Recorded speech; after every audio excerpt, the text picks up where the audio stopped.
siin doktor Heigo Ritsbek, rahvusvahelise Püha Katoliku Kiriku kardinal ja me oleme loengute sarjas kirikust ja täpsemalt me käsitleme praegu Püha Armulauda.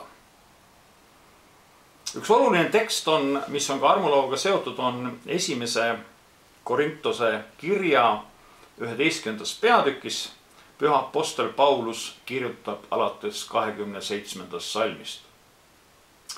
Niisiis, kes iial seda leiba sööb või issanda karikast joob vääritul viisil, on süüdi issand ihu ja vere vastu. Inimene katsub ennast läbi ja alles siis söögu sellest leivast ja joogus sellest karikast. Sest kes sööb ja joob, see sööb ja joob enesele nuhtlust, kui ta ei anna aru sellest ihust. Seepärast ongi teie seas palju nõrku ja põduraid ning paljud on surnud. Kui me tuleme nüüd selle teksti juurde, siis tõepoolest võib esitada küsimuse, kas tõesti paljud inimesed on haiged ja ära surnud, et nad on armulauda võtnud siis surmapatu seisundis. Paulus on seda meile esitamas. Samal ajal me peame ka tähele panema seda, et armulaud muudab meid. Kui me tuleme haigetena armulauale, võtame usus selle vastu, siis armulaua kaudu me saame terveks. Ja selles mõttes on armulaual igal juhul väga oluline tähendus meie elus. Me ei tule mitte armulauale ainult selles mõttes, mida ma ennist rõhutasin, et me tuleme taas oma vandetõotust Jumalale kinnitama. Ütleme, Jumal, ma usun, et sa mind armastad. Ma tahan ka sind armastada. Vaid selles on veel midagi. Selles on ka meie karje Jumala poole. Selles on meie igatsus Jumala poole. Aita mind, Jumal. Aita mind, sest sa oled lubanud, andnud tõotuse minule. Aita mind. Ja selles mõttes saab täiuslikuks ka armulaua tähendus armastuse mõttes.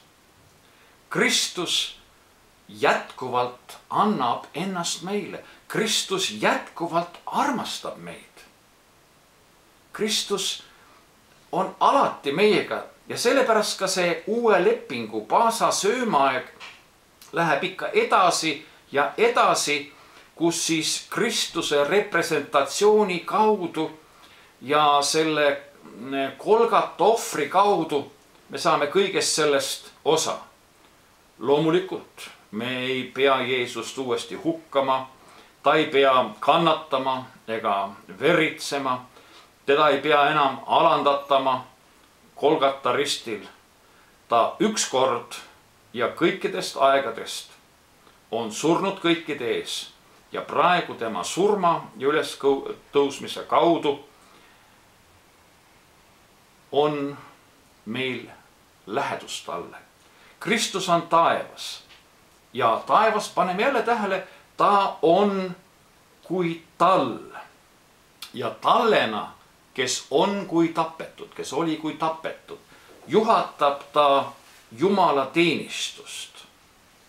Ta on armulaua tall, eukaristlik tall, kes juhatab meie teenistust Isa ees koos oma rõõmsate pereliikmetega, meiega kui tema rahvaga. Ja sellepärast, olles Kristuse müstilise ihu osalised Corpus Christi, me iga söömisega, iga joomisega rõhutame seda. Me saame väga palju tugevdada, me saame kinnitada oma osadust Jumalaga. Püha armulaua sakrament ei ole mingisugune selline ebajumala teenistus või mingi hookus-pookus või mida paljud inimesed arvavad. Ei. See on see, mis tõeliselt mõjutab, mis tõeliselt täidab meid ja mille kaudu me võime omada väga palju sellest armastusest, mida Jumal tahab sinule ja minule anda. Aga samas me saame ka taas oma tõotust Jumala ees, oma vannet kinnitada.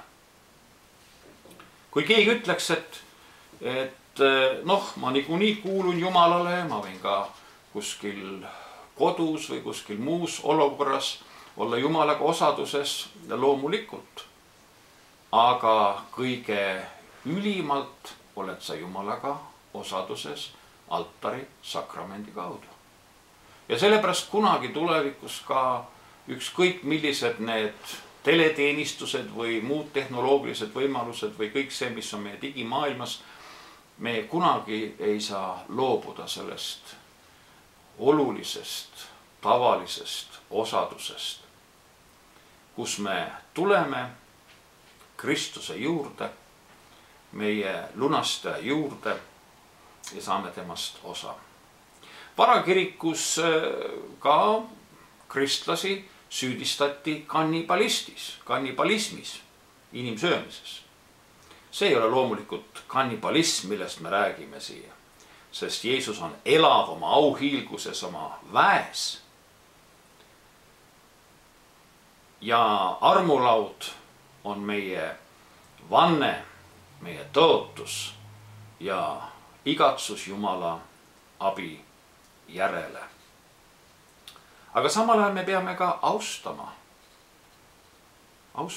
armulauda. Siin tuleb selline sõna nagu adoratsioon võib-olla, mida me oleme kuulnud. Miks on püha sakramendi adoratsioon nii tähtis?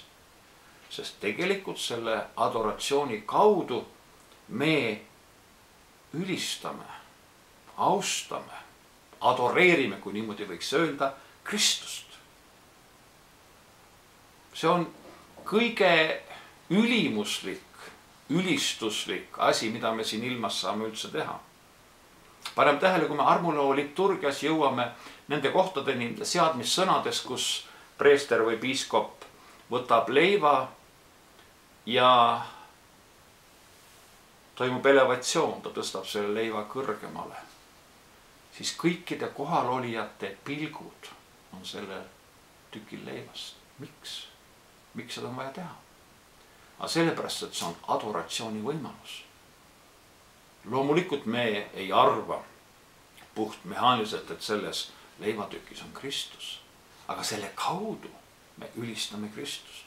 Ja sama on ka karikaga. Miks me elevatsioonis karika üles tõstame?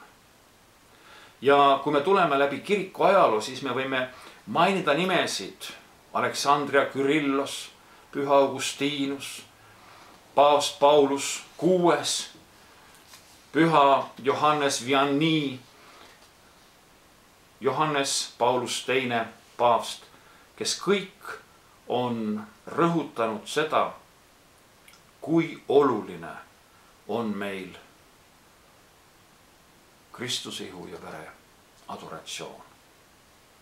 See on üks täiuslik ja samal ajal väga lihtne, armastav palve Jumala poole.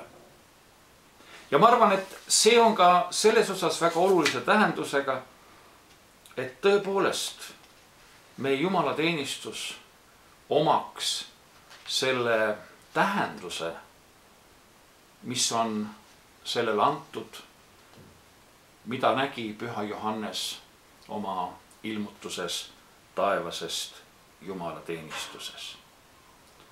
Me tuleme Jumala juurde ja teenime teda. Teenime Jumalat Isa, Poja läbi Püha Vaimu väes. Tehes seda nii, nagu taevas tal, kes oli tapetud, on ülimaks liturgiks ja juhib sealset taevast Jumalateenistust. Ja ka meie siin maa peal võime sellega ühineda ja olla kõik seotud omavahel üksteisega, meie lunastaja päästja Jeesuse Kristusega. Aamen.